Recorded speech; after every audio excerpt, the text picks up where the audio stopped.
Welcome to the Thriving on Purpose podcast, where we teach Christian entrepreneurs how to build a strong foundation of faith, growth, and skill to lead and thrive on purpose in life and business. And now, here are your hosts, certified coaches Elisabeth and Sebastien Richard.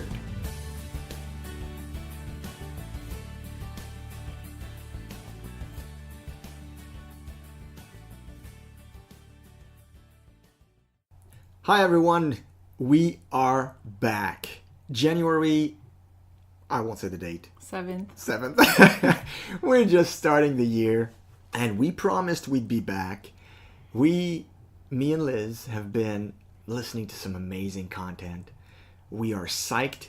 We are psyched not only for the content we want to give you guys because it's helped us tremendously. So if it has helped us, we are convinced it will help you. So we're excited about that. But we're also very excited about the direction that God has given Thriving on Purpose in recent weeks and months.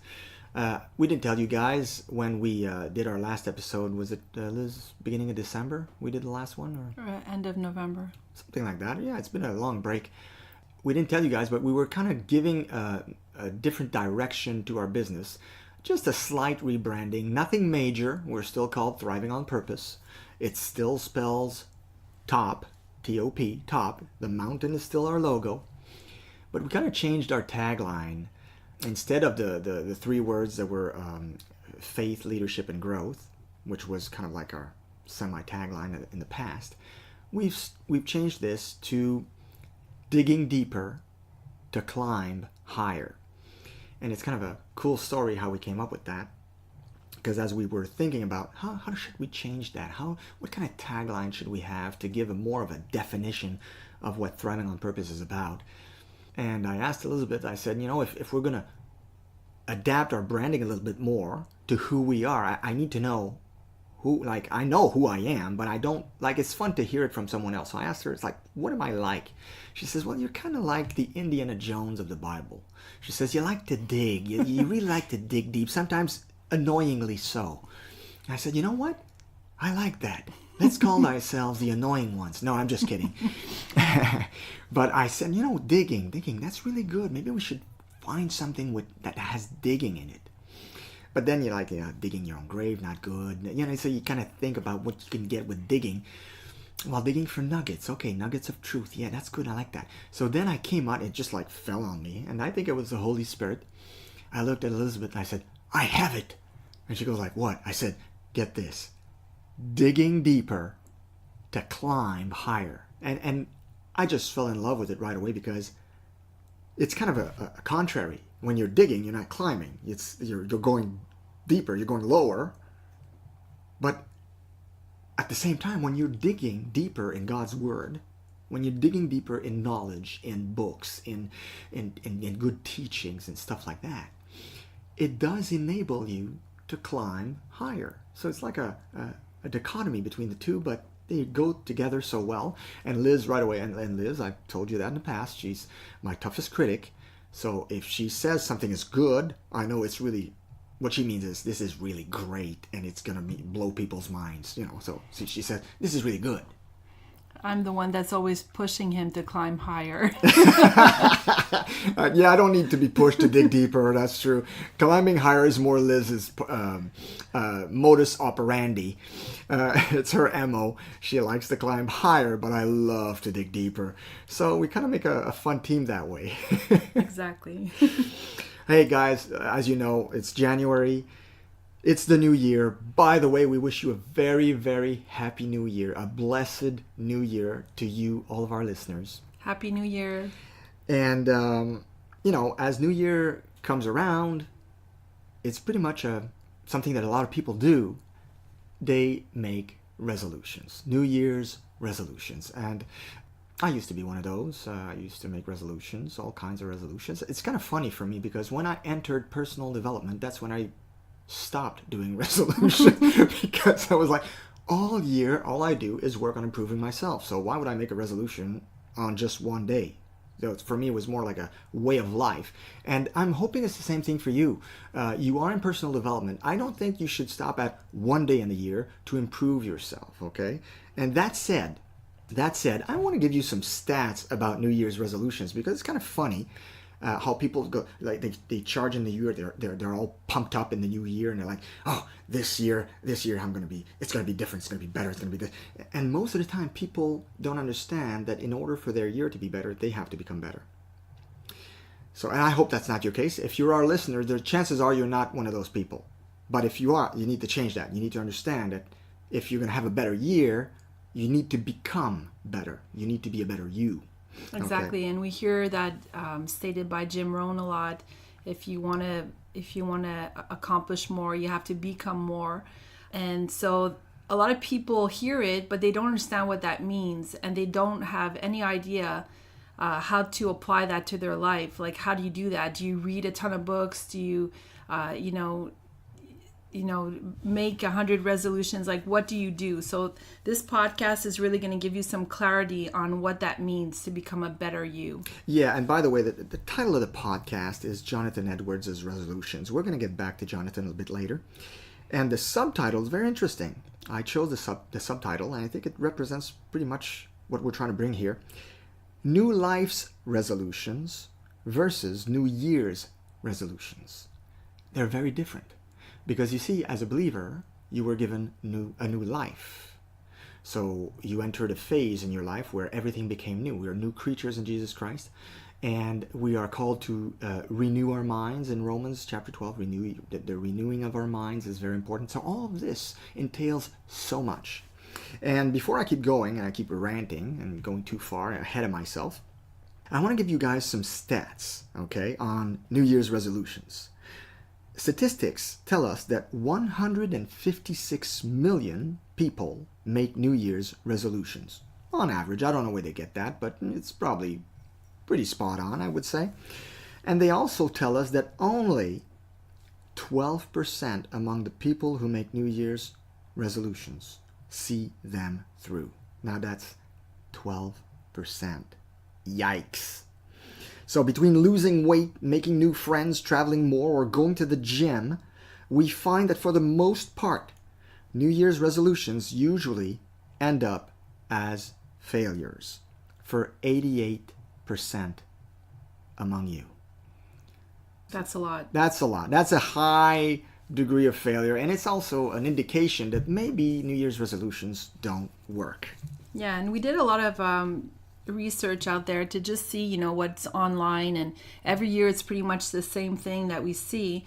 There are countless articles online that try to explain why New Year's resolutions are such a failure, why they don't work. So some say it's because you don't know your why. Like I heard a famous podcaster say, you have to go behind your why and figure out the why behind the why behind the why of why you're doing this, so that you actually want to get out of bed and do what you're doing, run your business and accomplish your goals, right? Others say that we simply get overwhelmed. We don't have a quality mindset. We have a crappy negative mindset. We get discouraged. That's why we fail and give up. Others say it's because the goal is too high. So try to make smaller goals, because then you're sure to attain them. And so instead of doing 5 big goals or 3 big goals, they'll do 6 little small goals. Some say it's because you didn't have a good plan, so therefore you're not taking action. All of it is just in your mind. And I'm not saying that all of these things are wrong. There are a lot of good points here, but we really want you to see that there's more to this. We're going to dig deeper, basically. We're going to dig deeper to climb higher, exactly. Yeah, we're going to dig deeper so that you understand better. And the last thing that I've heard is that you're not accountable. So most people are not accountable. They're going to say one thing, and that's why, accountability partners have become so popular. Yeah. That's why coaches have become so popular, because they keep you accountable for the goals that you want to set for yourself. And that's great. but we'll discuss the difference between most of the goals that are taught and what we're going to teach you as different goals. Yeah, and like Liz said, these all make sense to explain why resolutions fail in the end. It all makes sense, it's true. However, as believers, I really believe that we should tackle New Year's resolutions differently than people of the world, than those who are not believers, okay? Ralph Waldo Emerson said this. He said, "If you don't go within, you will go without." Now that's deep. That's digging deeper. Don't you love? Yeah, I it's love true. that. I love that saying. And I believe it's a very good way for the believer to tackle change, not just on New Year's, but at any time of year, to go within first. And by the way, guys, we're so happy you joined us. We said that in the beginning. And our prayer for you on this new year is that you would, just like 3 John verse 2 says, that you would prosper in all things and be in health, just as your soul prospers. And of course, the title of this episode is Jonathan Edwards' Resolutions. And we are going to talk about his resolutions. There's a booklet that I bought here that I have. It's called Jonathan Edwards' Resolutions. He listed them. He wrote them at an early age. And before we dig in these resolutions, by the way, we're not going to go through all the 70, just so you know. And before we dig in, maybe some of you are just not acquainted with who this man was, okay? So I'm going to talk to you a little bit about who Jonathan Edwards is and was. So he was born on October 5th, 1703, and he died on March 22nd, 1758. He was an American revivalist preacher, an amazing philosopher, and a Congregationalist Protestant theologian. Okay? And this preacher, Jonathan Edwards, ignited the Great Awakening of the 1700s with his Sinners in the Hands of an Angry God sermon. And he is probably best known for that particular sermon. I have a copy of that sermon at home. It's all fire and brimstone, typical of the day, but with power. How can I put this? With tremendous power. That sermon had tremendous power and left an undeniable legacy for Jonathan Edwards, for him as a preacher, for him as a revivalist, and for him as a powerful thought leader of the day. Absolutely. And numerous books that have been written about his life, his work, his influence on American history, and his powerful professional legacy. Yeah, he was a proficient scholar, proficient author. But we're going to get to that a little bit later. Right now, I want to tell you the legacy, like Liz mentioned. The legacy of Jonathan Edwards is just amazing. The scholar Benjamin Warfield of Princeton charted the 1,394 known descendants of Jonathan Edwards. So he looked at basically as descendants to see what they made of themselves. Here's what he found, okay?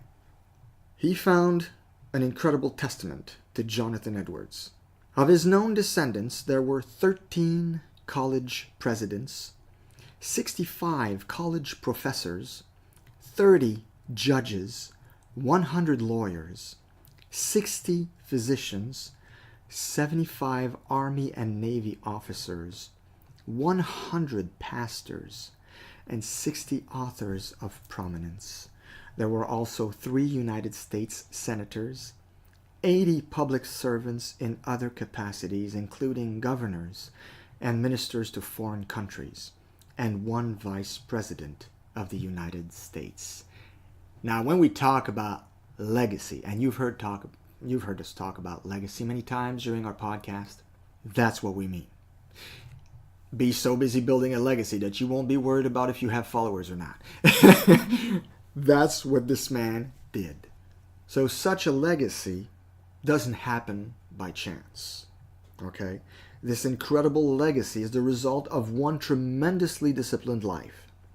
Jonathan Edwards made the decision to apply himself to godliness at a very early age.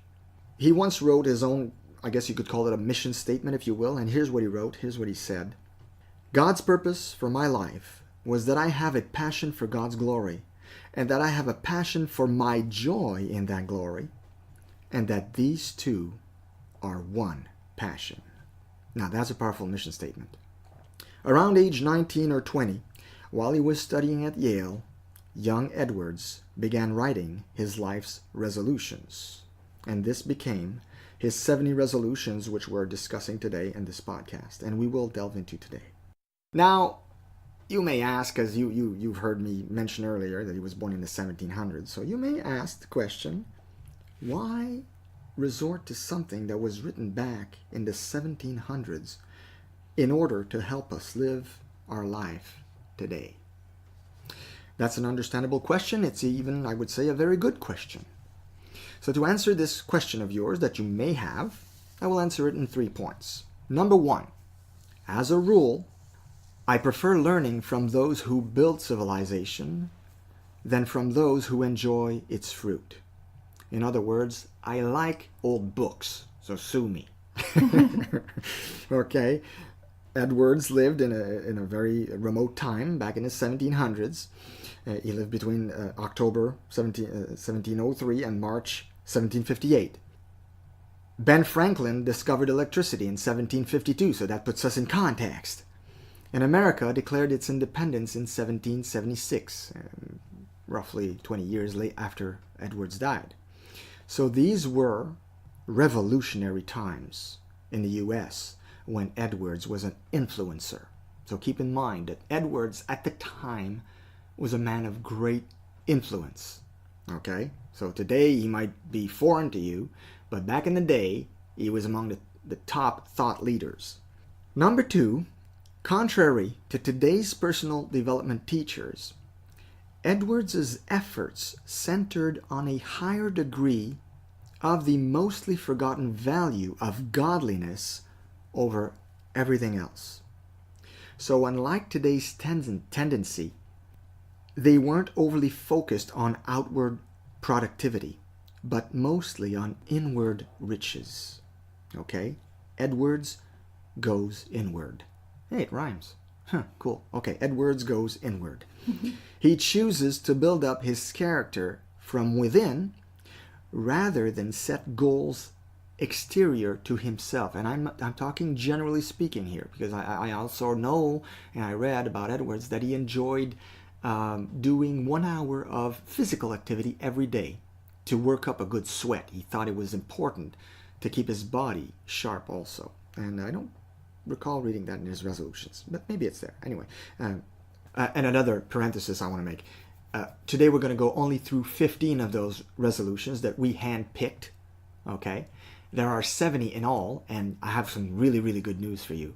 You will be able to download the PDF on this very page where the episode will be posted. Right, Liz? Yeah, on thrivingonpurpose.com, on the podcast tab, episode 28 on the bottom, I'll put a link that you can click on to get your PDF so that you can have all 70 of them and get great ideas on what you'd like to use as a resolution. I think this will be very helpful. Number 3 is Edwards' life results and contributions speak for themselves. So he's considered to be one of the greatest and most influential American philosophers and theologians. He was accepted into the Yale College when he was just 13 and graduated as the head of his class 4 years later. He also served as president of Princeton just before his death. Yeah, just before his death, maybe a month or so before his death, they basically begged him to take up the office, and he didn't want because of his ill health. And they begged him to become president of Princeton, and because they just loved him so much, they thought he could bring so much to their budding school. Also, Edwards wrote an astonishing number of books on a variety of subjects. If one were to go to Yale's online collection of Edwards' works, they would find 73 volumes listed. 73 volumes. While many of these volumes contain his sermons, the literary output Edwards produced is nothing short of astonishing. While there are many that one could cite, perhaps the best known works of Edwards today include Religious Affections, A Personal Narrative, The Nature of True Virtue, and A History of the Work of Redemption. These works, covering the nature of true conversion, autobiographical details, ethics, and a theology of Scripture, and all of history respectively, are the tip of the iceberg when it comes to all that Edwards wrote. Pretty impressive. He was, and last but not least, he was chief instrument of God during what is called the Great Awakening of the 1730s and 40s. Now, this is something you guys will find interesting. During his famous 1741 sermon titled Sinners in the Hands of an Angry God, during that sermon, members of his congregation cried and pleaded, and some even fainted. That's how powerful the sermon was. They pleaded for salvation. They would throw themselves on their knees and cry and ask Edwards to pray for their soul.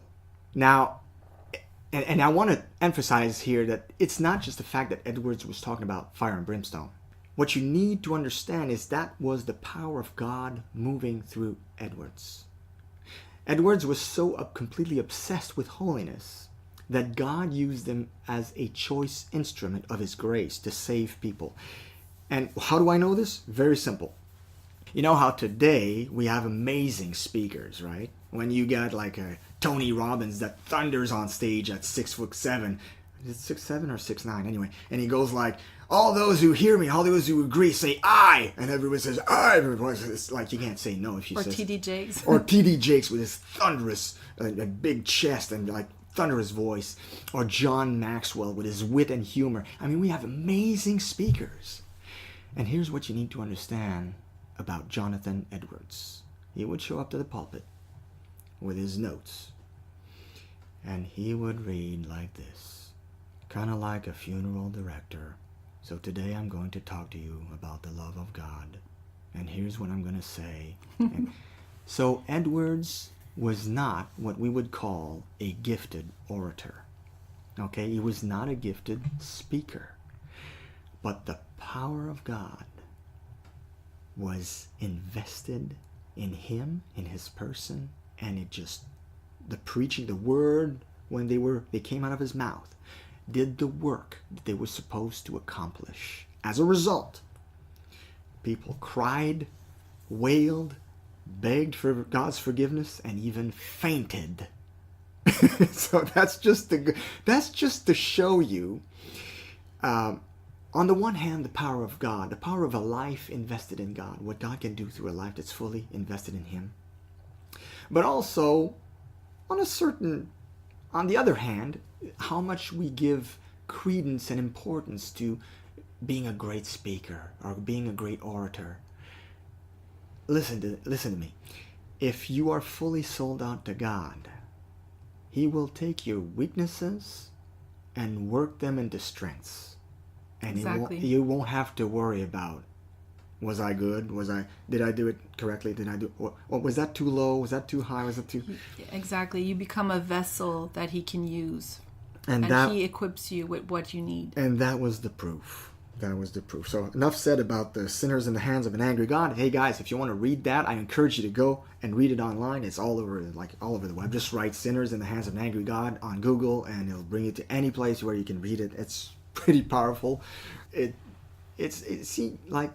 God is mad at sin, and at the cross it really showed. The whole wrath of God was on Jesus Christ.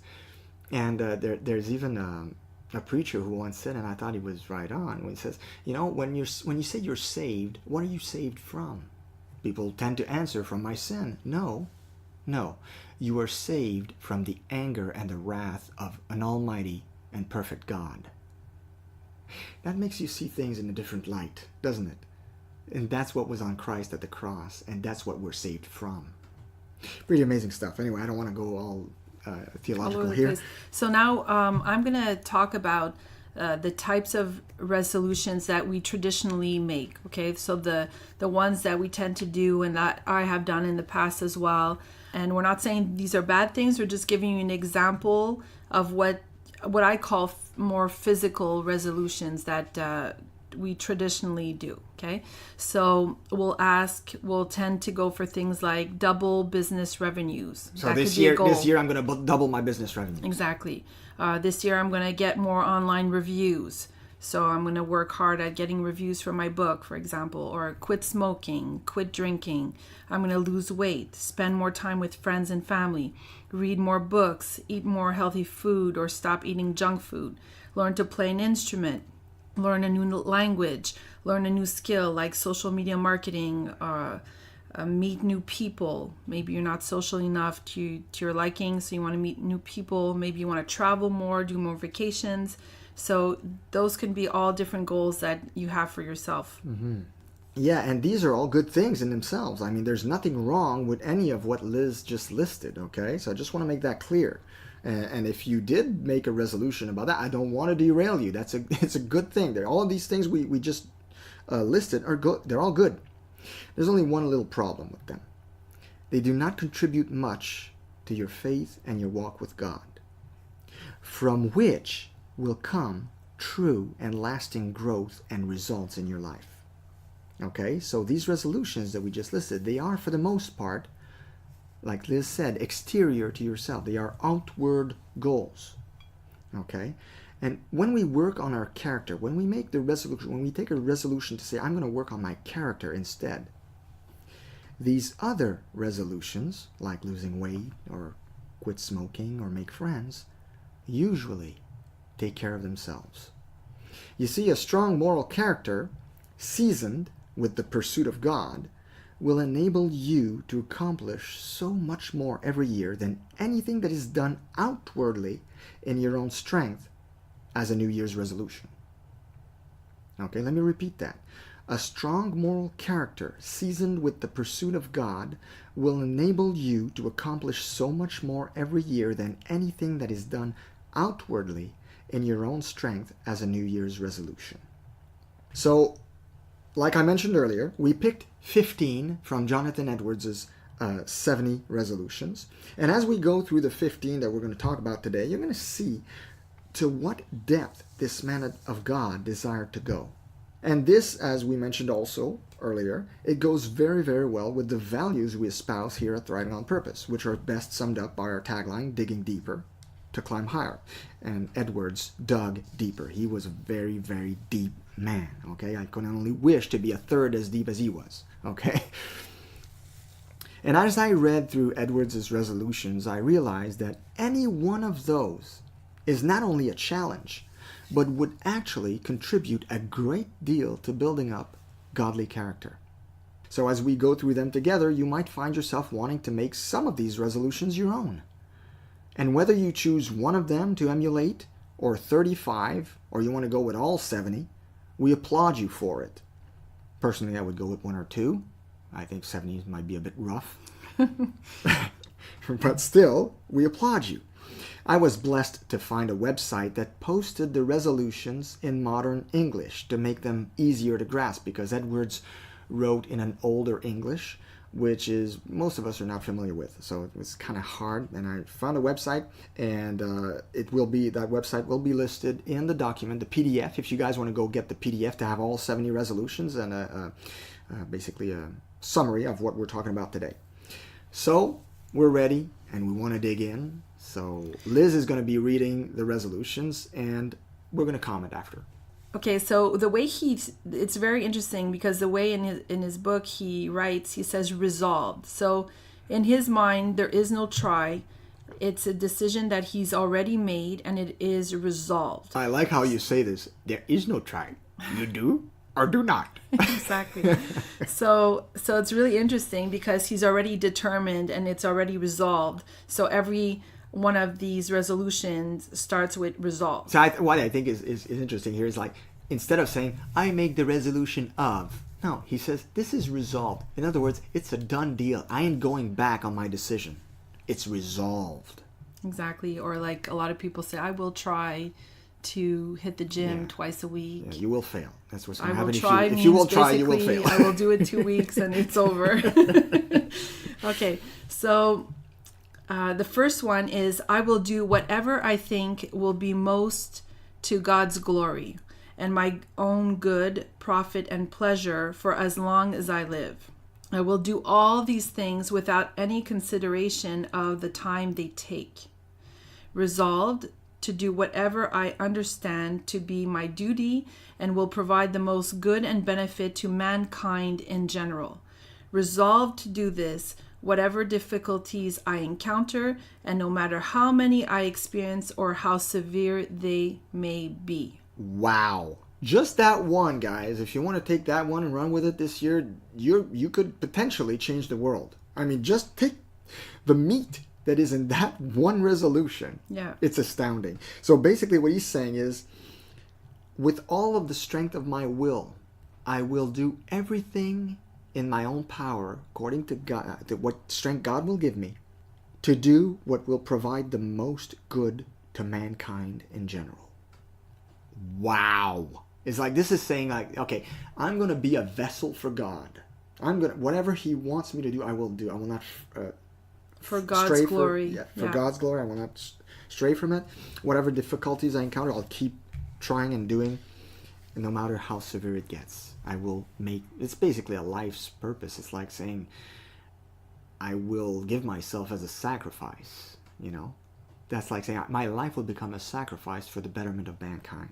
Powerful stuff. Yeah. Powerful. I told you guys it was deep. Now that's just number one.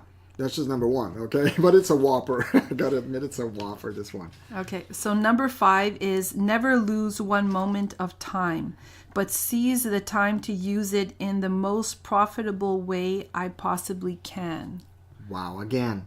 And just a little parenthesis here. So Liz said number 5 because we're following the order in which they were written, okay? So obviously that's the second one we mentioned on the podcast, but we go with the numbers in which they are listed in the text.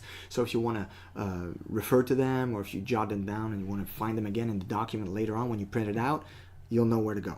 Exactly. So that's number 5. Basically he's saying, look, I don't want to waste any time in idle activity. So every minute of every day, every second of every day, I want to make sure that my time is used to the greater glory of God and not wasted on useless stuff. Exactly. That's another great one. You do that. Let's say that would be your resolution this year. Can you imagine how much your year would be different from last year's? Just that. It's amazing. Yeah, and there's so many resources out there for time management. Michael Hyde does some. Brian Tracy's a pro at that. Exactly, that you can do, just, go on YouTube and write time management. You're going to get like a truckload of videos on that to give you ideas of how to better use your time and maximize your day. So the 6th one is resolved to live with all my might while I do live. Wow.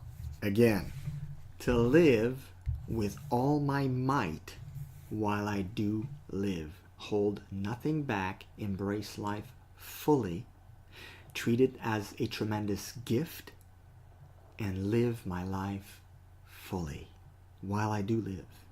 Exactly. So number 9, resolved to think much on all occasions about my own dying and of the common things which are involved with and surround death. You're going to be like, why did you write that as a resolution? Here's why I wrote that, okay? Because we live in an age where we want to distract ourselves from our own death. Everything is about distracting yourself, entertain yourself, don't think about death, think about life. And yet, there's just something about being conscious daily of your own mortality that enables you to live fully. I think they both go hand in hand. I was amazed. I told that story before in another podcast, but I was amazed one day. I was sitting with 2 ladies. They were in their 70s, and we were having a conversation. And I was saying how, as a person, as a Christian, I often thought about my own mortality. And I was maybe, 35 at the time or something. They looked at me as if I was an alien who just barfed on their meal. I mean, it was just like, what? And they were in their 70s. And they're like, what? You're 35 and you think about that? I was like, well, yeah, don't you? And they said, I just started thinking about that maybe a couple years ago. I never thought about that my whole life. So that means these ladies, and both of them were in agreement there, that they lived their whole life. And they were not believers, okay? So they weren't Christians. So I don't want to crucify them. pun intended, I guess. But they just never thought about their own mortality. And I think there's just something beneficial in thinking about the fact that, hey, you won't be here forever. So better make every day count. Exactly. There is an expiry date. There's an expiry date. And you don't know date, when it's going to happen. and it's a surprise. It's a surprise. No, but it's true. And, not to be negative, but when you do think about that and you realize that you may not have, all the years that you want to accomplish, the goals that you want to do, and the things that you want to accomplish for God, that He has a purpose intended for you, and you really want to do, when you have this thought in your head that you have to accomplish this purpose, then you realize that you don't have that many years to do this, and you want to fulfill it, and you want to help others, and you want to do it for as much time as you can, but you don't know how long that's going to last.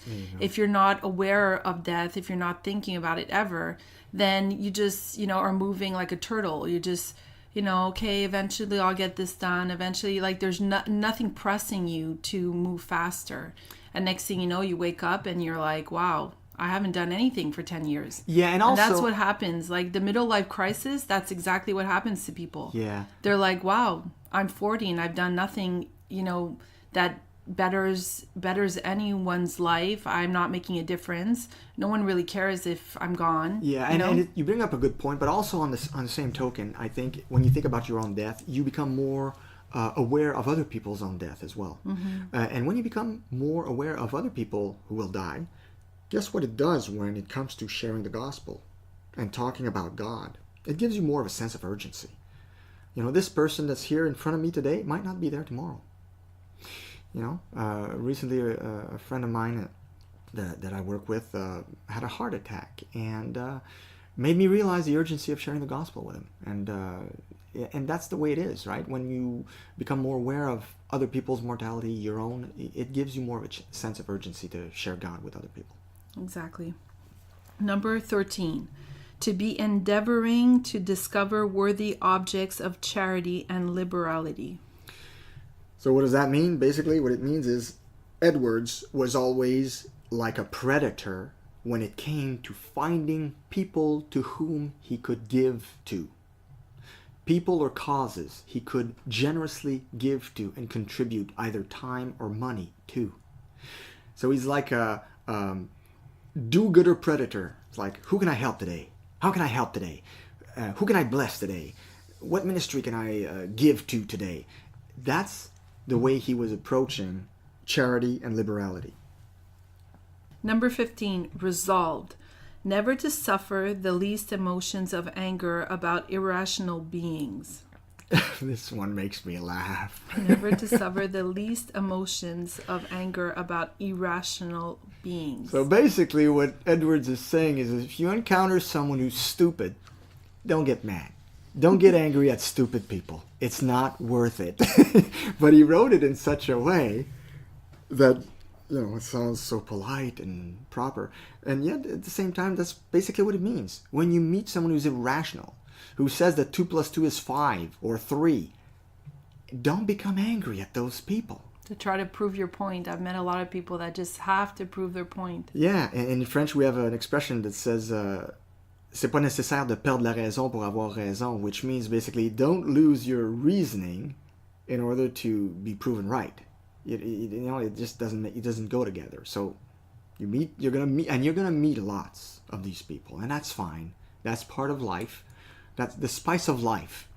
You're gonna meet a lot of these people, and the last thing that you must do with these people is get mad, angry, or even in some cases correct them. Don't even waste your time with that. Like if you see you're dealing with an irrational being, don't even waste your time in trying to correct them. Exactly. Number 16, resolved. Never to speak evil of anyone, except if it is necessary for some real good. Again, that's very interesting. Don't speak evil of anyone, except if it is necessary for some real good. And that must be a very rare exception. Okay, I know some people would be like reading this and say like, well, I know so and so and so and they're part of the exception. No, shut it. Come on. Seriously? No. That's going to be only on rare occasions where you will know that it's for the greater good to speak ill of someone, that it's going to bring more good than ill for some reason. That's going to be only on rare occasions. Like maybe in a court case when you have to say the truth about something. That's a good example. And at very rare occasions will it bear any kind of fruit. Exactly. So resolve never to speak evil of anyone. He could have left it at that. That would have been fine. But he added that other part because there are rare exceptions where it might actually do some good. Number 20, resolved to maintain the wisest and healthiest practices in my eating and drinking. Bam. There you have it. All you folks who did that as a resolution to lose weight, that's one resolution that you could just do for your life, and it would bear the fruit of losing weight. Because what he's saying basically is to never eat overindulge. Eat out of gluttony or drink out of gluttony. So if you don't overindulge, normally you're going to maintain an adequate weight. Okay? So it says the healthiest practices in my eating. So he's also talking about wisest and healthiest practices. So he's talking about the choice in food he's eating as well. Exactly, because Edwards was very conscious that his body was the temple of the Holy Spirit, as we must all be, right, as believers. And I must confess that I feel at that sometimes. Oftentimes I eat stuff that I shouldn't, and Liz has to pick up the pieces.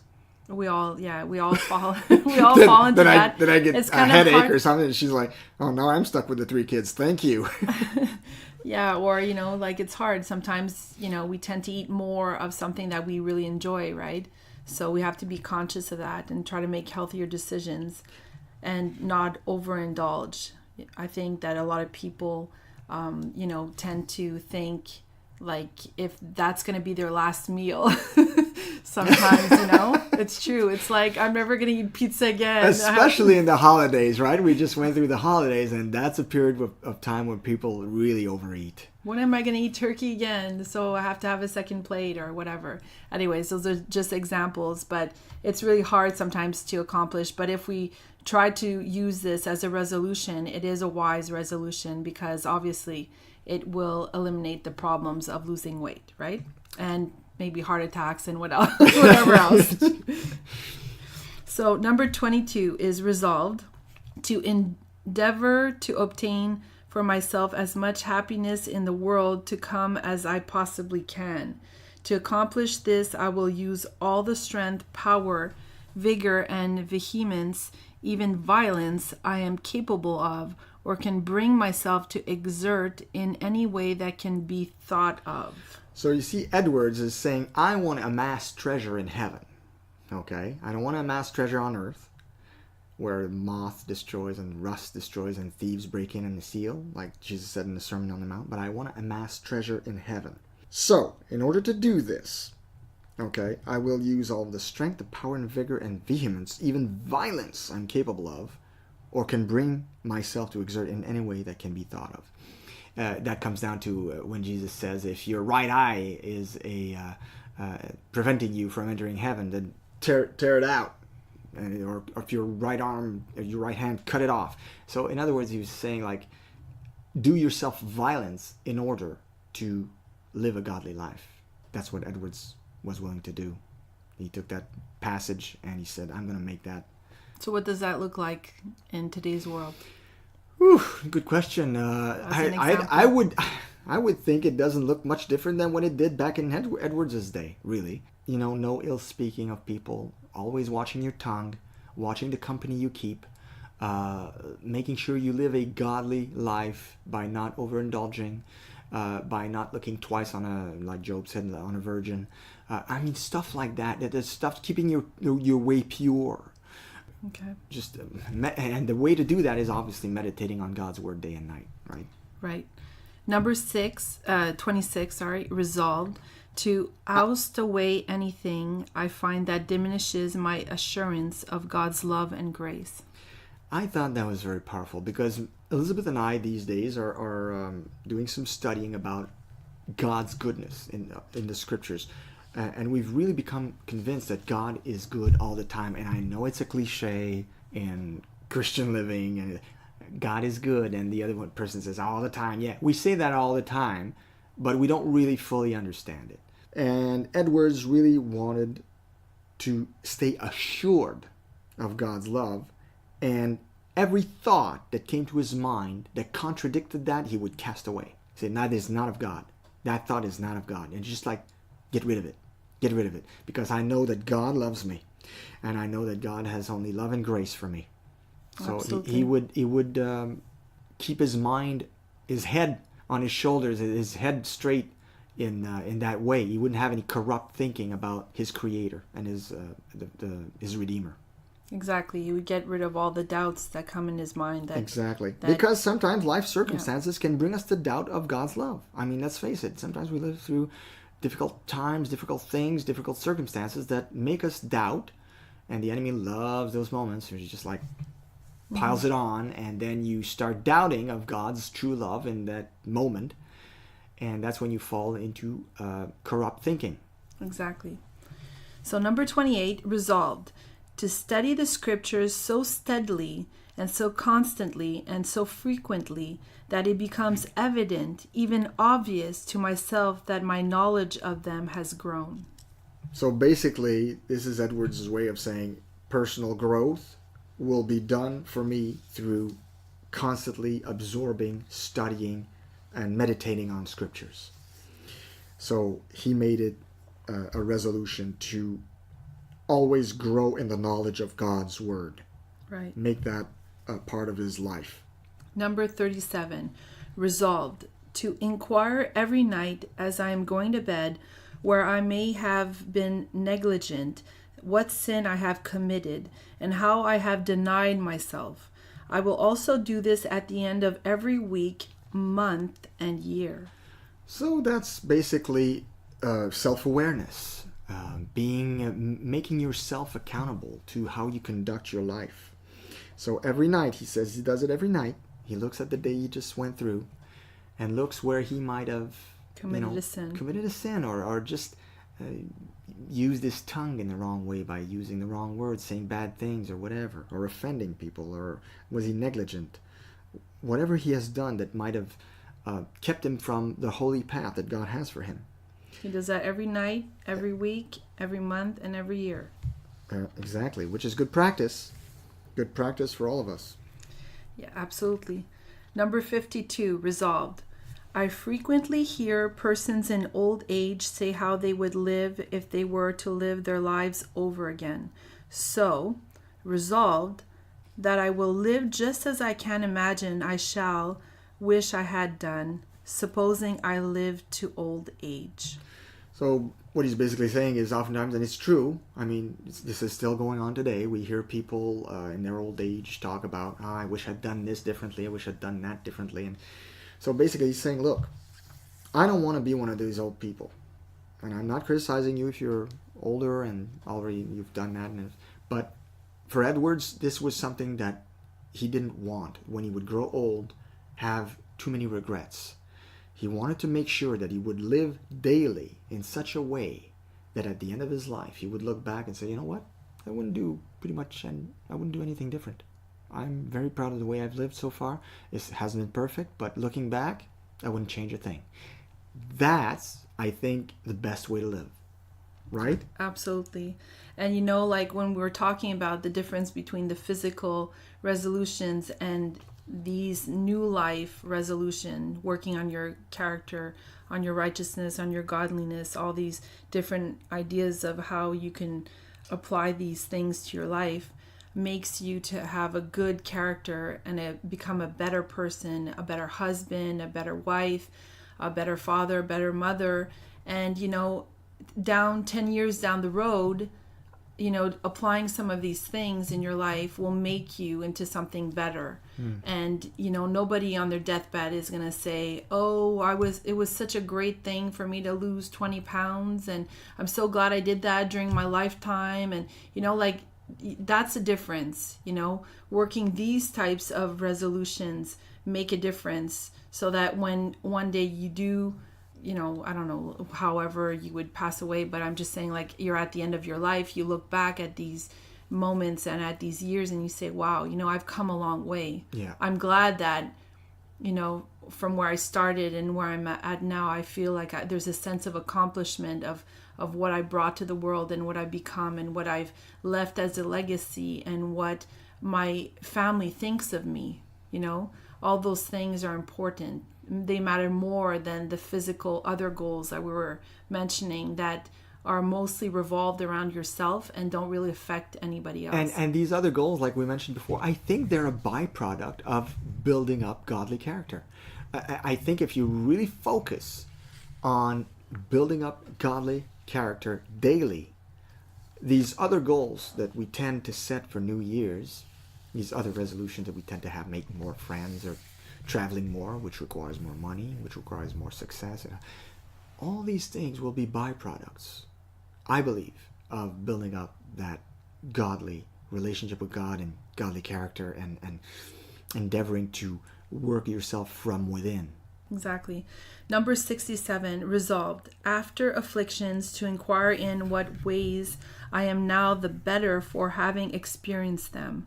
What good have I received by them? What benefits and insights do I now have because of them?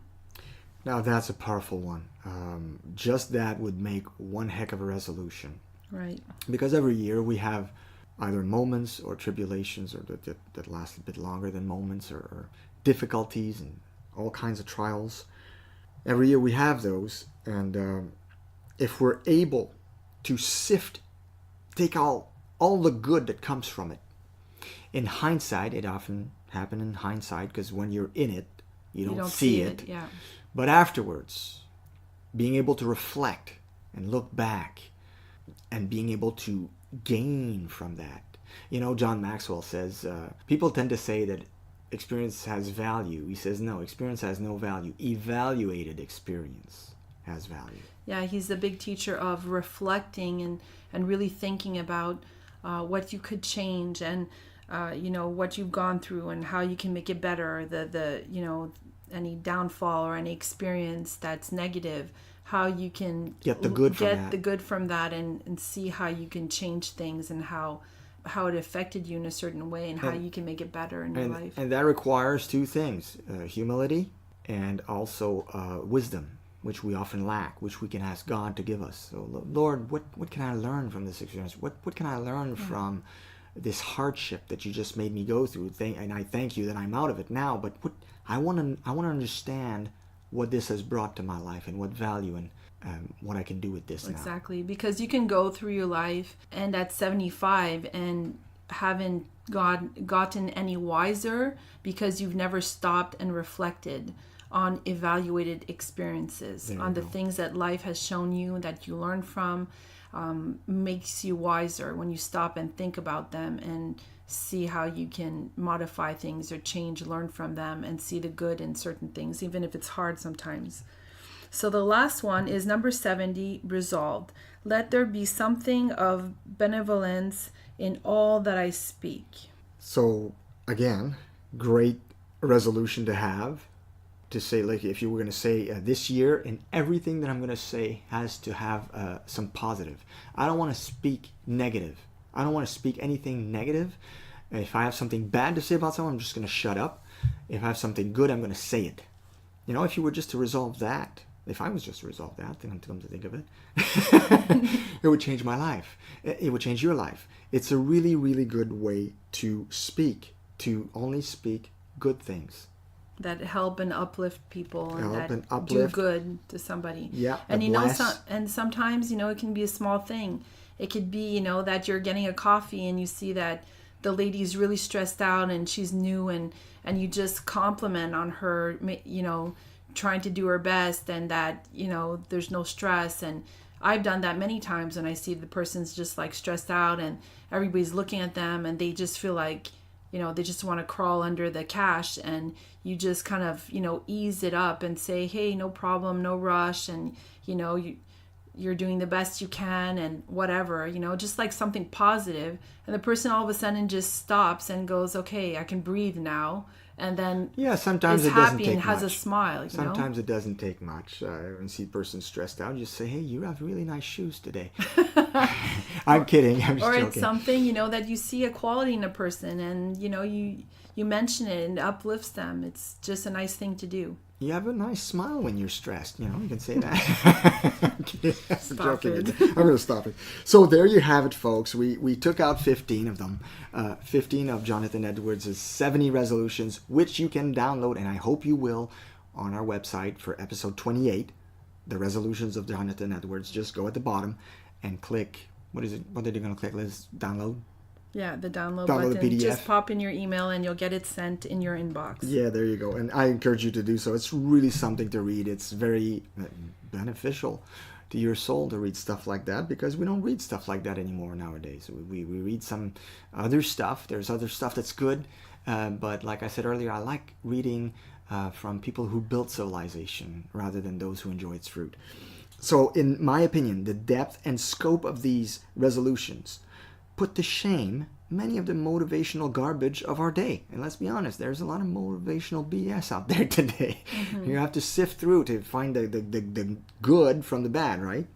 And we here at Thriving on Purpose, we believe them not to be only attitudes to be emulated, but we also believe that these resolutions are timeless. Even though they were written hundreds of years ago, we still believe they are good today.